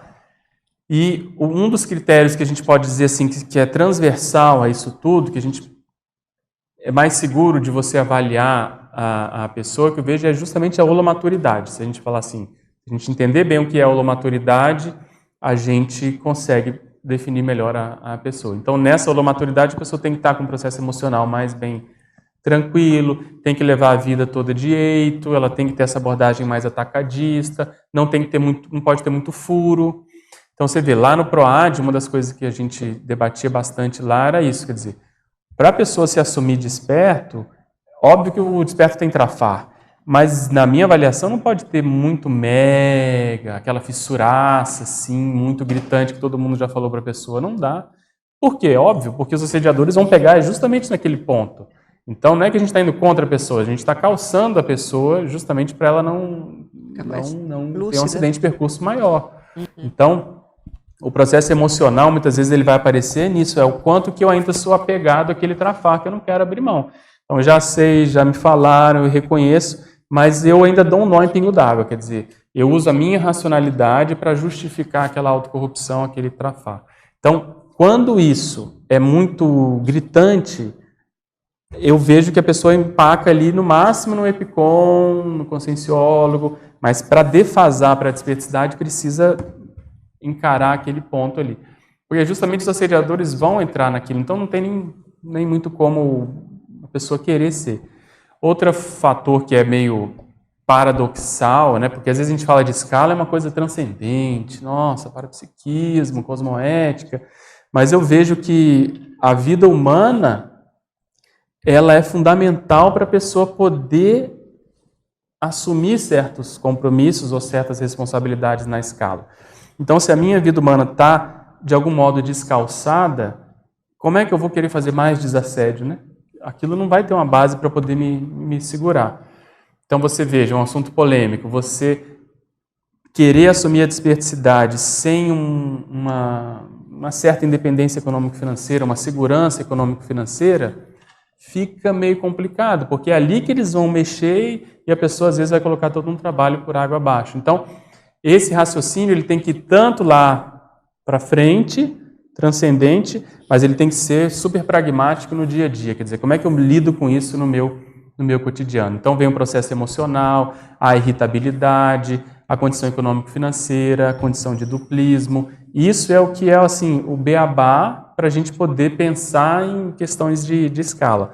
Eu inseri aí essa FEP do intermissivista exatamente por isso. Quer dizer, o professor Valdo trouxe esse verbete e você vê que são coisas práticas. Ele fala, a pessoa vê o saldo invexológico da Invex, o nível da cosmoética, o saldo profissional da pessoa, quer dizer, o quanto que a profissão está rendendo na FEP, a questão da dupla, que cada um é separado, mas tem o duplo karma ali dos dois, né? O voluntariado, quer dizer, o saldo grupo-kármico da FEP. Às vezes a gente não dá tanto valor porque a gente está muito acostumado. Então, eu costumo criticar muito aquela pessoa que fala, não, eu vou dar um tempo no voluntariado para escrever meu livro, ou para, sei lá, virar desperto, ou para... Gente, tá errado, o raciocínio está errado, porque é no dia a dia do voluntariado que você tem que se esforçar, você tem que ir lá, é mais uma reunião, é mais uma cariação, é mais um não sei o quê, é mais um conselho disso, mais... porque é isso que faz o processo grupocármico crescer. Então, se a gente não tem essa noção pragmática do que é o basal para depois querer, né, crescer, a gente não vai conseguir atingir outros níveis. O processo de artigos, docências, verbetes, quer dizer, a Enciclosapiens está aí todo dia com oportunidade, e às vezes tem gente que, você vê, a pessoa é epicom e não tem nenhum verbete, essas discrepâncias é que eu não engulo, não dá. Porque nós temos que levar a coisa mais ou menos de jeito. Quer dizer, querer ser desperto sem ter escrito um verbete, mas a pessoa é desassediada, mas ela não consegue se desassediar para escrever um verbete. Então, veja, esse raciocínio eu tenho comigo o tempo todo, não dá. A TENEPS, a Mega GESCOM, isso aí é o saldo policármico da FEP, a AutoProex, que aí é o que a pessoa precisa fazer realmente, quer dizer, tem coisas que a pessoa, ela tem com ela tem que fazer aquilo, não adianta a gente falar, né? O Complexo, que é o mais sério disso tudo, que é o nosso dever de casa, e aí, se der, a AutoFiex e a Autodesperticidade, né? Então, isso aí cada um vai vendo, mas até o 12 ali, acho que até o Complexo, não tem muito como a gente tirar o corpo fora, né? Você vê Invex, tem gente que abre mão da Invex em função de outras condições, é a decisão da pessoa, mas tirando isso, tudo é mais ou menos isso que vai contar na nossa FEP. E aí, como eu estava falando, se nessa AutoProex existe uma condição da MagnoProex, quer dizer, a pessoa escolheu, né, acha que nessa vida ela pode mudar de nível evolutivo, e aí é uma coisa interessante para todo mundo pensar, porque dificilmente nós vamos ter uma vida tão favorável como essa, né, na minha avaliação, vale a pena pensar, será que eu não estou subestimando a minha condição evolutiva? Naquela pensata ali, o professor Valdo fala de pensar grande, quer dizer, então, a pessoa não pode ser megalomaníaca, mas também não pode ser, né, medíocre, né? Então, por isso que vale a pena o outro, por isso que a dupla ajuda, por isso que o grupo ajuda, por isso que... Então, tem pessoas que têm um potencial fora de série, mas elas ainda não disseram ao que vieram, assim, ao que veio, né? Falta ali. Então, a pessoa tem gordura ainda para queimar. Então, nesse caso, eu vejo que às vezes a gente tem que ter mais lucidez e falar, o tempo está passando, eu preciso, de algum modo, acelerar certas conquistas, né? Certas decisões para encarar isso. Outra abordagem que a gente pode fazer é de momento, né, de timing. Quer dizer, às vezes a gente vai tendo experiências no voluntariado, você vai se acostumando com aquilo, e vai dominando aquela área e vai se sentindo bem. Então, aquilo é muito bom, mas precisa ter aquele novo desafio que eu estava falando. Quer dizer, precisa ter, não, agora isso aqui já deu, e aí na hora que a gente vai deixar isso, o psicossoma, né, ele grita, porque ele fala, nossa, mas aqui eu já me dou bem, já conheço todo mundo, já está tudo favorável, mas precisa aquele novo desafio. Se não fosse o professor Valdo começar a falar que, na opinião dele, fulano é desperto já, o outro é desperto, o outro é desperto, a minha sensação é que a gente ia ficar mais ou menos nessa, como é que o Darcy Ribeiro falava, nesse acordo de mediocridade, né, assim, né, eu finjo que te ensino, você finge que aprende, mais ou menos isso. Então, você não fala que é desperto, eu também falo que não, que é isso, não incomoda ninguém, e nós vamos junto para a baratrosfera. Então, quando uns começam a assumir, isso gera uma marola, sendo ou não sendo, mas gera uma reflexão que eu acho positiva, sabe? E as experiências que eu tive projetivas foram mais ou menos nesse sentido, a gente tem que começar a pensar mais nisso, pode falar. Eu queria falar exatamente dentro disso que você trouxe aí no final, porque na hora que a gente pega essa questão da FEP aqui, é uma coisa muito pessoal, né, do intermissivista. E o legal daqui é a gente ter a possibilidade de priorizar o que ainda dá para fazer agora. Sim. E priorizar o que a gente gostaria de fazer na próxima, né? Perfeito. Então é muito assim prático, é uma coisa bem Por isso que eu estava falando do tempo, porque você tem o tempo de voluntariado, o tempo de vida, as experiências que a pessoa teve, ela tem que saber E priorizar. mesmo, por exemplo, tem coisa, por exemplo, a Invex, eu não tenho mais condição de fazer, mas na próxima, então eu já posso criar aquele holopensene, aquela condição para na volta eu conseguir. Se você já fazer não for coisas contra a que- Invex, já é o máximo. Porque se você Exato. entender, se você, Exatamente. sabe, ajudar, se você se colocar nisso, já é fora de enquanto série. que assim, se eu pensar, não, eu não quero nem saber o que eles estão conversando lá, Isso. porque isso não é para mim. Isso. Aí você já fechou aquela porta. Perfeito. Agora, quando você trouxe esses indicadores evolutivos, eu fiquei pensando o potencial disso em termos grupais. Porque quando a gente pensa na Max ProEx, nós estamos numa Max ProEx grupal, que é assim, ela é crítica Perfeito. nesse momento. Porque você mesmo falou assim, será que a gente vai ter oportunidade dessa reunião? Porque na próxima nós vamos, com certeza, ter que fazer coisas bem diferentes do que a gente está fazendo agora, né? Em termos qualificativos. Então, eu fiquei pensando assim, esses indicadores, aqui, ó. para a gente se localizar, Sim. que a escala evolutiva ela é para a gente praticar assim, no plano pessoal, mas a gente pode fazer uma extrapolação Pode. em termos grupais. Aqui, ó, e eu ver anotei onde aqui, que ó. está a nossa ProEx, né? Uma das conclusões que eu ia falar é exatamente esse. De que modo ajudar o grupo todo a ascender na escala? Quer dizer, então você começa a tirar essa abordagem muito egóica, individual, pessoal. Quer dizer, quanto mais despertos nós tivermos, melhor para todo mundo. Então, para com a briga, que entende? Não é, deixa de ser. Vamos ver o que falta para as pessoas realmente assumirem a desperticidade e como que a gente pode ajudar nesse aspecto, principalmente falando, fazendo aquele papel de amigo mesmo, que é o cara que fala a verdade às vezes, que tem mais intimidade, porque aí quando você melhora o nível evolutivo daquela média, pensa numa IC, então você pega aquela IC e dá uma qualificada, todo mundo vai sair ganhando com isso. E à medida que a gente lida com os trafares pessoais, né, a gente se prepara para lidar com trafares grupais, trafais. Perfeito, aquilo E já não aí incomoda faz tanto.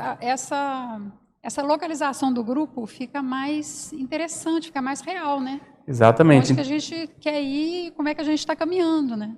Para a gente poder, pelo menos comigo, quando eu não estou fazendo a minha parte, aquilo me perturba mais.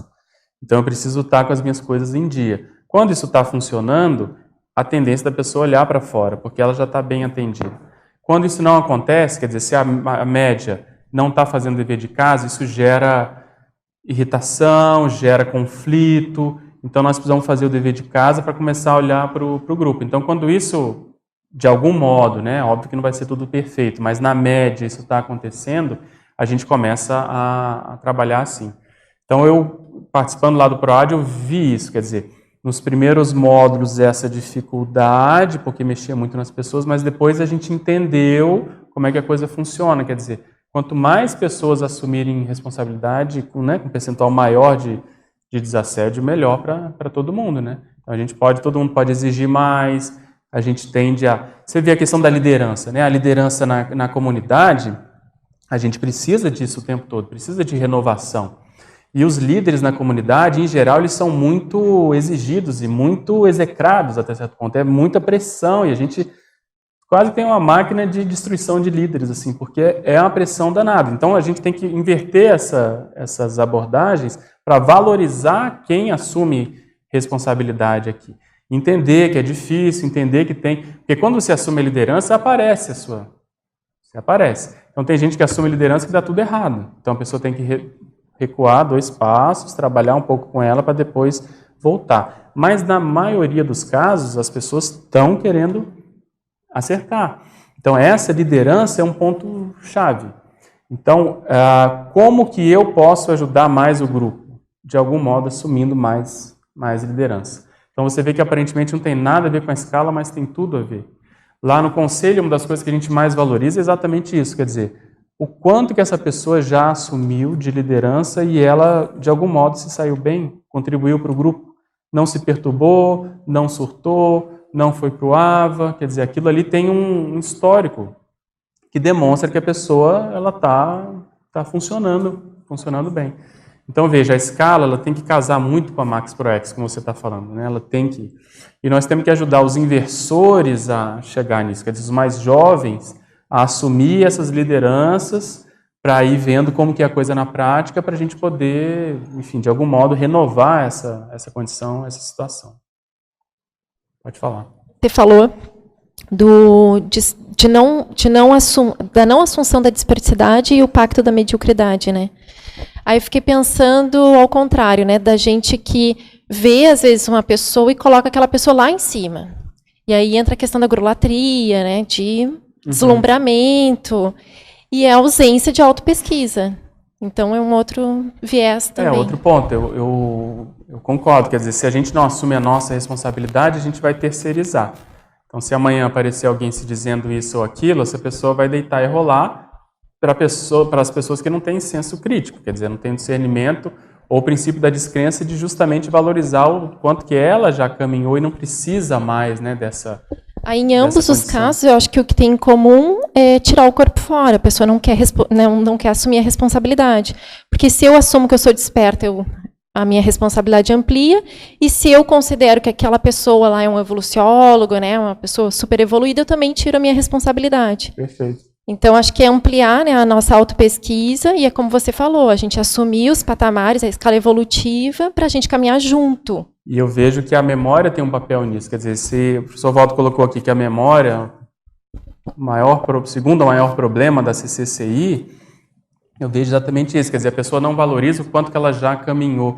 Então, ela tem a tendência, ainda boca torta do passado, de terceirizar, do processo religioso ou da monarquia, de querer que alguém faça por ela.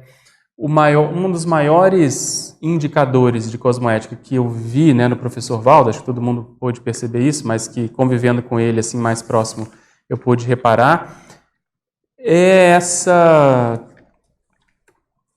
esse comportamento dele de às vezes justamente não entregar de mão beijada as coisas para as pessoas, podendo falar ali do passado, podendo falar.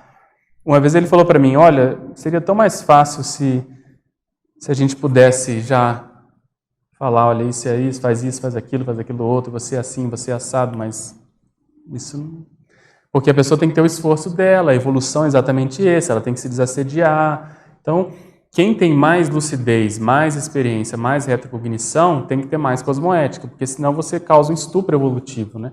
Imagina, a gente às vezes não tem mais retrocognição justamente porque a nossa tendência seria falar para a pessoa o tempo todo, né? Não, você fez isso, você fez aquilo, você de algum modo estava ali, estava lá. Então, sem a base do paradigma consciencial, que é essa fundamentação no processo da cosmoética, a gente estaria no buraco. Então, a gente tem que sempre lembrar dessas, vamos dizer assim, dessas insurreições ou dessas insurgências do passado, desses trafares, quer dizer, a tendência da pessoa às vezes delegar, às vezes terceirizar, às vezes tirar o corpo fora, que eu vejo que é vamos dizer, uma constante, às vezes, na nossa comunidade. E aí tem muito a ver com o processo de liderança, quer dizer, se a gente não assume as lideranças, né, as lideranças que precisam, ficam sempre as mesmas pessoas à frente, isso não é bom em termos de grupo, né? Pedro, pois não. Eu queria fazer uma colocação seguinte, e sobre a audição assistencial. Por quê? Porque, geralmente, é muito difícil, né? Porque o outro começa a falar, você já é priorista, o seu ego, quer dizer, você não tem nem esse cuidado, né, de ouvir. Quer dizer, então, nessas inter-relações, imagina... A audição? A audição, para o ouvido, perfeito. né, para você poder, entende? Antes de julgar, né? Você poder... eu acho que então, tem que ser... esse para o ouvido, porque dentro da projeção, o que eu vejo, e será que eu não ouvi nada também, né? Que aquilo às vezes fica... porque se eu tenho dificuldade aqui de ouvir, mais para ouvir, aí eu queria que você comentasse alguma coisa. Eu acho que a gente tem que desconfiar de todas as pessoas que têm fórmulas prontas, assim. Então, você vê a abordagem assistencial da pessoa, é sempre a mesma condição. Ela, então, não ouve o assistido e não atende aquilo naquela medida. Então, você vê, tem pessoas que têm abordagem, às vezes, muito psicológica, tudo foi o pai, há problema com a mãe, ou então, não, tudo é o passado, ou tudo é não sei o quê. Então, se a pessoa não tem o discernimento de usar a cognição que ela tem, o parapsiquismo que ela tem, para ver aquela realidade, E aí esse processo de ouvir é fundamental, porque você tem que ver o que a pessoa está demandando.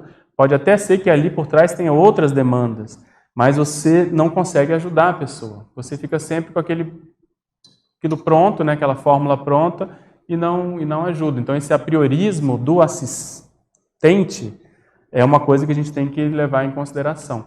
Porque às vezes um amparador está querendo te passar outra informação através do assistido ali, você, com aquele modus operandi super já sacramentado ali, você não consegue atender. Ok? Eu queria aproveitar esse tempinho que falta para a gente falar aqui desses critérios da escala de consciência contínua. Provas, impactologia, admissiologia e cosmoeticologia. Não sei se todo mundo lembra, mas eu queria correlacionar isso com a escala evolutiva das consciências. Veja, o processo da admissão equivale ao epicom lúcido lá dos 35%. Então ele coloca o seguinte: estágio da admissão da consciência à condição de epicom lúcido perante o evoluciólogo, o orientador evolutivo. A autonomia de voo da consciência projetada vai a 2 horas de ausência lúcida do corpo com rememoração em bloco. Aqui, a consciência traforista torna-se colaboradora ativa do escalão secundário, contudo, já no holopensene dos serenões. Então, veja, aqui é um ponto-chave, eu acho, para a nossa comunidade entender essa condição do epicom e o parapsiquismo. Essa escala de consciência contínua é muito, vamos dizer, os critérios parapsíquicos são muito valorizados. Ele fala muito de projeção de mental soma, a manutenção da lucidez fora do corpo, e a gente tem que ver quanto que a gente está, de algum modo, valorizando isso ou não. Então, pode até esquecer um pouco o conselho de epicons, mas ver o quanto que eu já me considero um epicom. O que caracteriza isso? Quer dizer, eu sei formar campo de energia, eu consigo fazer desassédio, eu exerço uma liderança grupocármica, em que nível? Então a pessoa já está ou não está nesse patamar. O próximo que a gente já comentou, que vai aí já na condição do desperto, é esse processo da cosmoeticologia. Quer dizer, o quanto que a cosmoética para mim já é um processo mais teático, o quanto que eu já consigo colocar isso em prática, principalmente no processo pensênico e, obviamente, no processo já etológico, comportamental. Porque é aqui que o desperto vai ficar mais, vamos dizer, mais agudo. Porque o desperto, quando ele faz xixi ali fora do pinico em termos de cosmoéticos, os assediadores vêm em cima na hora. É impressionante, quer dizer, você já sente aquela repercussão. Então você vive uma realidade mais assim dinâmica, não tem um gap, que a pessoa faz uma besteira e aquilo não acontece nada, porque ela é casca grossa, ela não percebe nada de energia, então mas quando a coisa está mais assim up to date, ela está mais ligada nisso, ela está mais desenvolta, a repercussão dos atos pensênicos ou dos atos propriamente ditos, ela é mais assim rápida, né? Voltando aqui, o estágio da impactologia é o estágio encruzilhada para o aproveitamento integral da autoproex. Muitos estavam nesse estágio no início do voluntariado, né? A consciência inversora ou reciclante define o próprio destino, ficando no ponto morto ou dominando o soma.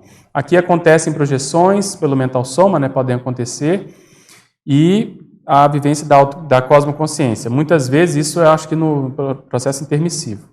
A consciência mini-peça do maxi-mecanismo interassistencial abre a conta corrente policármica com a prática da TENEPS e depois da UFIEX se caminhar nesse sentido. Então, eu vejo que nós estamos nesses 3 patamares aqui, quer dizer, impactologia, admissiologia e cosmoeticologia. Isso equivale, então, do tenepsista ao desperto, que é o que eu pintei aí mais ou menos, né? Do pré-serenão ao desperto. Então, veja, quem é da linha mais do parapsiquismo tem que ver essa escala de autoconsciência contínua com um carinho maior, porque é o domínio parapsíquico que aqui está falando mais alto. Quer dizer, já domina a projetabilidade, mas em que nível, né? Quanto tempo já conseguiu ficar fora do corpo? Eu recomendo o verbete de ontem, né, da Cris, que justamente fez essa síntese com 90 aspectos da projeção para a gente poder ver se a gente já consegue dominar isso, já teve experiência nesse sentido.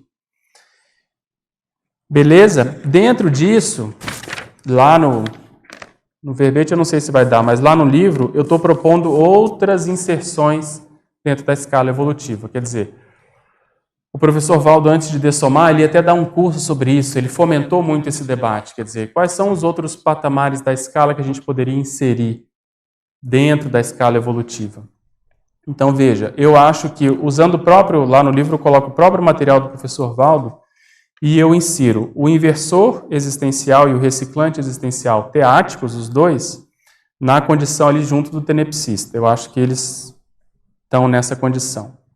Depois do conscienciólogo, se vem Epicom, conscienciólogo, eu inseri como proposta o triatleta consciencial.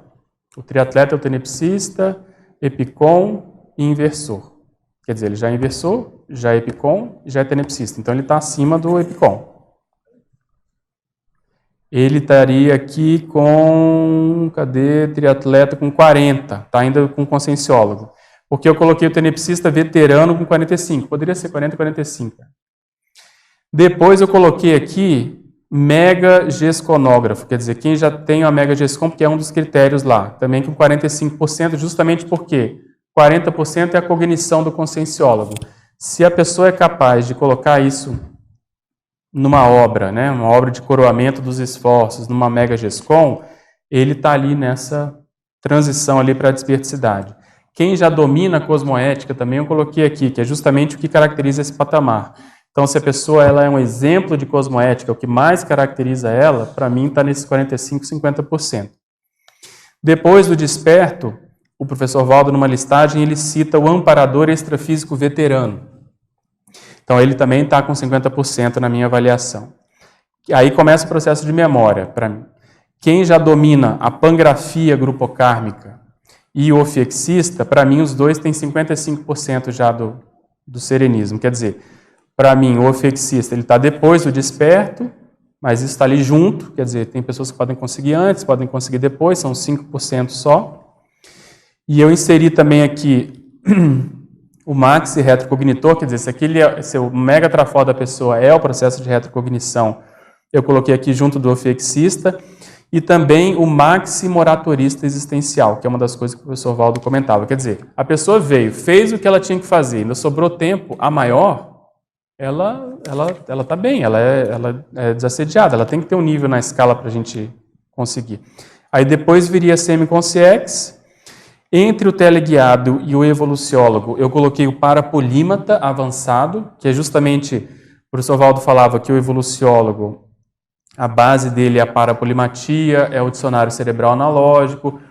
Ele até tem aí no YouTube, tem esse trecho de tertúlia em que ele comenta a vinda do transmentor numa madrugada, que veio com algumas consciex, mas quis falar com ele sozinho, e lá falou para ele escrever sobre dicionário cerebral analógico, sobre autopensenização analógica, que esse era o patamar que ele estava, para chegar na condição do evoluciólogo.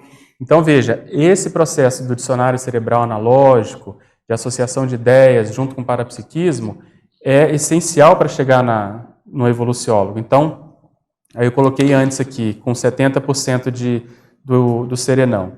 Vem o evoluciólogo. Tem uma tertúlia também que ele diferencia bem o evoluciólogo de evoluciólogo veterano.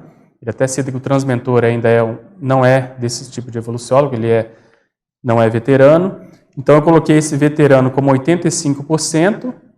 E depois o serenão, ele citava também o mega serenão, que é o que já está na condição de pré-CL, e depois vem a CL. Quer dizer, o mega serenão, que eu estou chamando aqui, é aquela consciência, tipo o reurbanizador, que já poderia virar CL, mas não virou ainda por causa do trabalho, por causa da condição lá que, em conjunto, eles decidiram.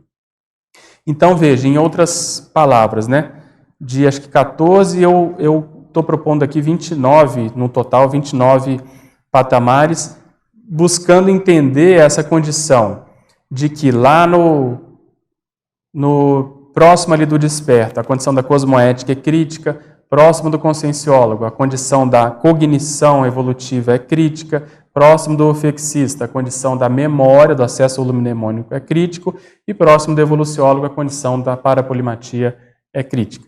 Então, essa é assim, vamos dizer, o resumo, né, de uma proposta e aqui eu estou justificando porque cada um entra nesse nível e tal. E isso foi assim a ideia que que veio para tentar mexer com essa condição da escala. E trouxe aqui justamente para a gente poder debater. Vocês veem lógica nisso? Vocês acham isso muito forçado? A gente considerar essa condição da memória, do acesso ao mnemônico como sendo uma possibilidade dentro de um patamar. Tem uma tertúlia que ele comenta que essa escala ela foi retirada de uma Comunex, de uma Comunex avançada que tem isso lá, e que lá é muito mais sofisticado do que aqui. Como aqui nós estamos ainda muito engatinhando com tudo isso, esses patamares que no começo eram só 4, Era o pré-serenão, o desperto, o evoluciólogo, o serenão. Depois ele trouxe a escala e aí trabalhou mais com isso. Eu acho que na próxima intermissão a gente vai poder lidar com isso de modo mais assim prático, de modo mais teático. Então a gente conseguir categorizar as consciências de uma maneira mais acertada, mais assertiva, com outras variáveis, utilizando outros critérios. Essa que foi a proposta. Tudo bem? Mais alguma questão? Diga, Mel. Oi? Vamos ver se eu consigo me ver dentro disso tudo, se eu consigo me expressar. Eu acho legal essa proposta porque acho que aproxima mais da gente e a gente consegue se encaixar em mais, não sei, eu tenho a tendência de me colocar em caixinhas, então acho que parece mais fácil. Aí é uma dúvida que eu tenho desde a escala tradicional. Uma pessoa mental somática, que tende mais a mental somaticidade, ela poderia... como que ela seria lá mais perto do parapolímata, perto do evoluciólogo? Porém, ela não é parapsíquica, não investe em pelo menos não investe em parapsiquismo, não tem retrocognição, não tem projeção, não forma campo, não é epicom. Como que ela ficaria na caixinha do parapolímata, mas ela não passou pelo projetor? Então, ela está devendo. Então, assim, como a consciência é complexa, ela tem aquele megatrafor, que às vezes é de evoluciólogo, pode até ser, de desperto, semiconsciência, mas quando você vai passar a régua e ver a média, aquilo vai puxar ela para baixo. Então, ela já tem aquilo bem desenvolvido, mas ela precisa fazer o dever de casa em outras áreas. Então, o conscienciograma daria essa nota mais, vamos dizer assim, realista da condição dela, entende? Então, ela já tem traços lá na frente, mas ela às vezes precisa lidar com condições lá para trás. Na sociedade humana, a gente encontra muitas pessoas assim, às vezes, pessoas que têm um mental soma fora de série, uma intelectualidade, ou até, às vezes, uma cosmoeticidade fora de série, mas falta a visão parapsíquica, falta a visão holobiográfica. Então, o problema, o chato da evolução e da conscienciologia é essa condição de ter que levar tudo junto, sabe? De você ter que fazer essa abordagem inteira. Então, aí estrategicamente nós temos que ver qual é o megatrafor que eu vou investir, qual é o megatrafar que eu preciso melhorar para ele me liberar, para eu poder caminhar mais para frente, para não poder ficar de bumbum de fora. Porque se a gente, do desperto para cima, é só desassédio. Até o evoluciólogo é só desassédio. Então a pessoa precisa se bancar. Então, sai um pouco da teoria e vai para a realidade do dia a dia. Então, a pessoa montar campo, ela desassediar ambiente, ela ter a sinalética em que ela confia. Então, toda a teoria que nós temos lá do conscienciólogo, bem uma teoria, precisa vir para a prática. Então, às vezes, o gargalo maior é esse, quer dizer, encarar áreas em que ela não está... Ela não está na caixinha, mas como você falou no começo, a gente tem extrapolacionismos para ver que a gente pode chegar naquela caixinha. Exatamente. Assim. Essa pessoa, se fosse colocar na caixinha, ela estaria menor do que o parapolímata. Mas ela já tem a manifestação ali pontual daquele modo. Por conta de um megatrafor que ela tem já desenvolvido. Exatamente. Obrigada. Pedro, nesse sentido, pegando o exemplo do Renzo Tosi, ele teve acesso às ideias aqui na conscienciologia.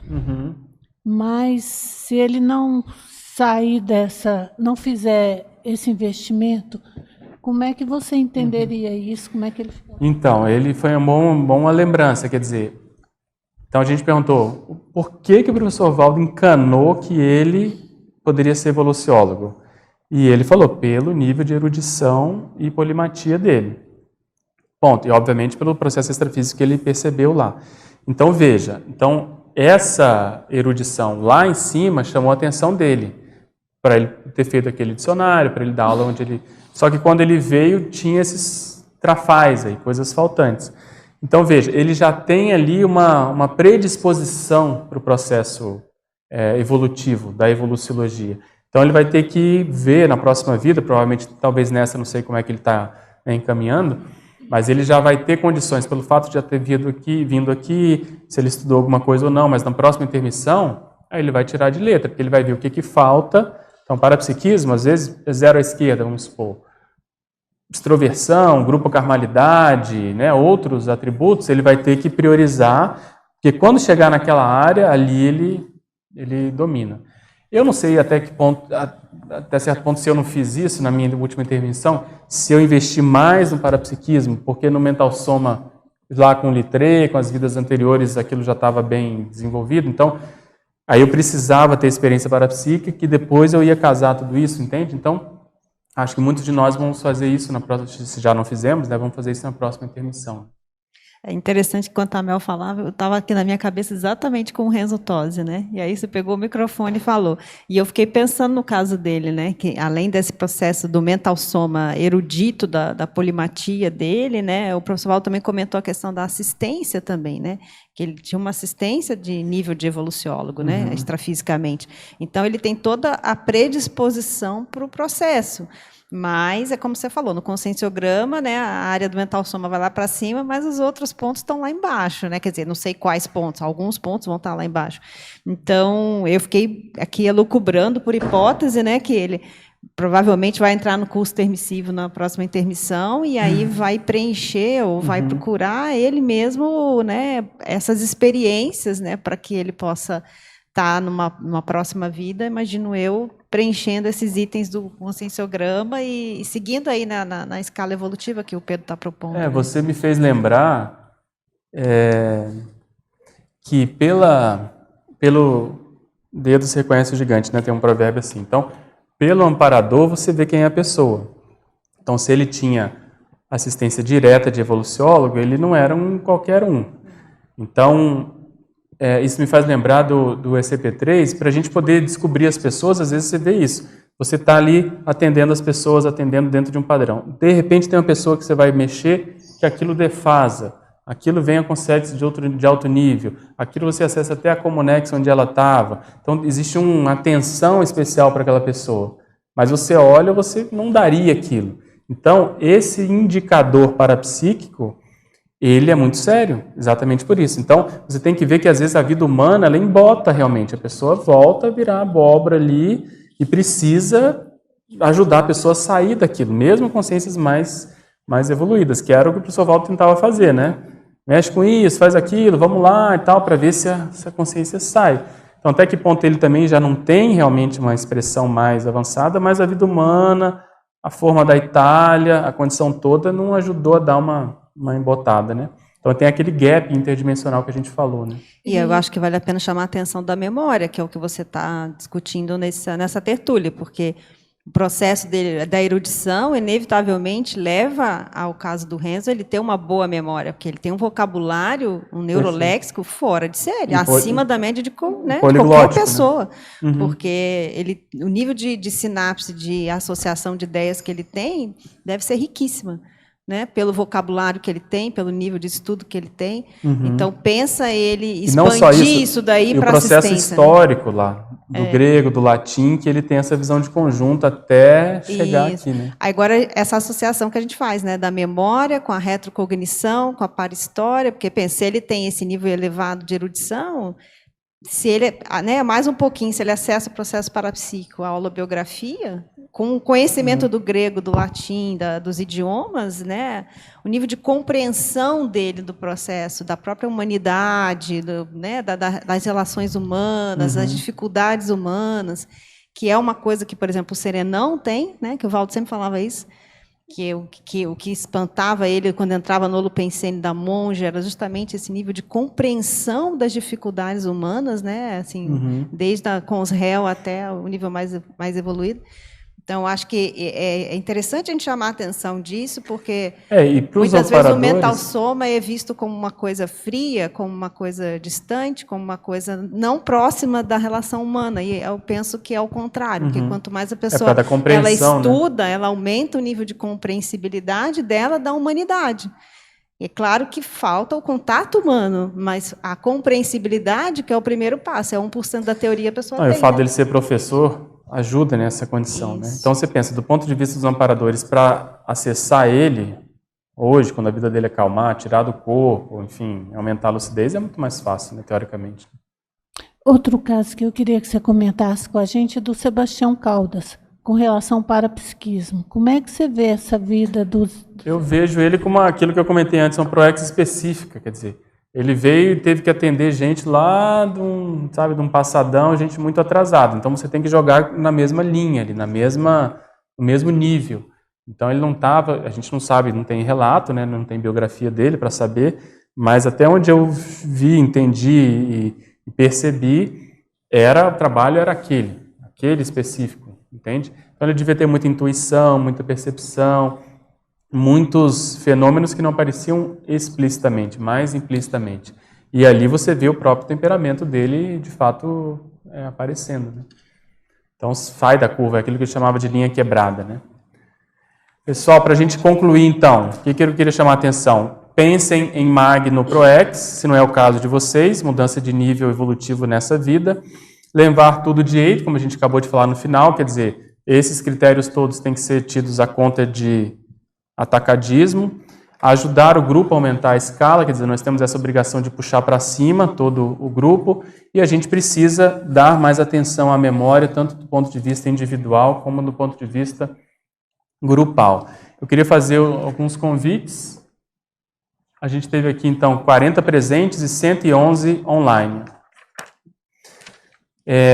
Eu queria lembrar a todos que nós vamos ter a segunda noite de gala mnemônica no Dia dos Namorados do ano que vem, não dá para esquecer, 12 de junho. As inscrições estão abertas.